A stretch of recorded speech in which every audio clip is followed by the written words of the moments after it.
JEE mains अप्रैल attempt का response sheet release कर दिया गया है और तुम लोग जो है रिस्पॉन्स शीट से अपने आंसर को मैच कर लिए होगे तो तुम लोग को खुद पता चल गया होगा कि तुम लोगों का क्या मार्क्स आने वाला है।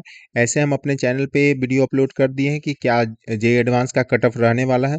तो तुम अगर उस कट ऑफ से ऊपर अगर तुम्हारा मार्क्स आ रहा है तो डेफिनेटली तुम्हारा जेईई एडवांस में तुम अपीयर कर सकते हो। जेईई मेंस तुम्हारा इजीली कट ऑफ क्लियर हो जाएगा, ठीक है।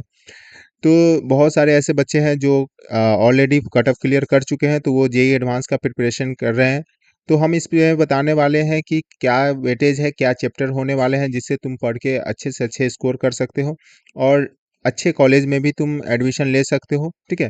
तो जो जो चैनल को सब्सक्राइब नहीं किया एक बार जरूर चैनल को सब्सक्राइब कर लेना। और हाँ, हम अपने चैनल पे जब तक तुम्हें कॉलेज नहीं मिला है तब तक तुम्हें काउंसलिंग से रिलेटेड या कोई भी ऑथेंटिक इन्फॉर्मेशन है वो हम अपने चैनल पर जरूर प्रोवाइड करेंगे। तो एक बार जरूर चैनल को सब्सक्राइब कर लेना, ठीक है। तो मेनली अगर पहले हम लोग बात कर लें तो जेई एडवांस क्लियर करने का रूल जो है वो थोड़ा सा डिफरेंट होता है जेई मेन से। जेई एडवांस में तुम्हारे पास क्या होता है कि सब्जेक्ट वाइज तुम्हें कट ऑफ क्लियर करना पड़ता है, ठीक है। मतलब कि हर एक कैटेगरी का जो कट ऑफ होता है वो अलग अलग होता है, लेकिन सब्जेक्ट वाइज जो होता है तुम्हें कर फिजिक्स केमिस्ट्री मैथ हर एक सब्जेक्ट में तुम्हें कट ऑफ क्लियर करना पड़ेगा और ओवरऑल जो कट ऑफ होगा वो भी तुम्हें क्लियर करना पड़ेगा, ठीक है। तो ये तुम्हारा रूल्स होता है जो तुम्हें जेईई मेन से डिफरेंट होता है। हम अगले वीडियो में हम बता देंगे कि क्या कौन से कैटेगरी का क्या कट ऑफ रहता है और सब्जेक्ट वाइज क्या कट ऑफ होगा हर एक कैटेगरी का। तो वो वीडियो भी देख लेना तुम लोग, ठीक है। तो मेनली अगर हम लोग बात कर ले सबसे पहले मैथ्स, तो मैथ्स में तुम्हारे पास कॉम्प्लेक्स नंबर है या coordinate geometry, vector 3D, sequence and series, matrix and determinant and quadratic equation. ये सारे के सारे चैप्टर्स हैं जो तुम पहले कर सकते हो और यहाँ से क्वेश्चन जो आता है वो एग्जामिनर जो है वो ज़्यादा टफ क्वेश्चन नहीं बना सकता है। मतलब कि क्वेश्चन डुएबल क्वेश्चन ही बन सकता है, यहाँ से ज़्यादा हार्ड क्वेश्चन नहीं बन सकता है। और तुम बेसिक ट्रिग्नोमेट्रिक जो है तुम्हारे पास जितने भी फार्मूलाज है उसको अच्छे से याद कर लेना, ठीक है।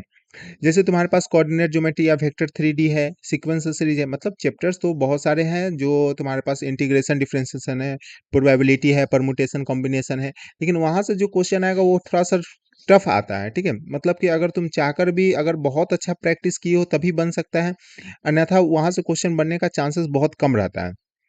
तो बेटर है कि तुम जो है ये कॉम्प्लेक्स नंबर या कोऑर्डिनेट ज्योमेट्री ये सब पार्ट वाले पे फोकस करो और यहाँ से तुम पास कर जाओ, ठीक है।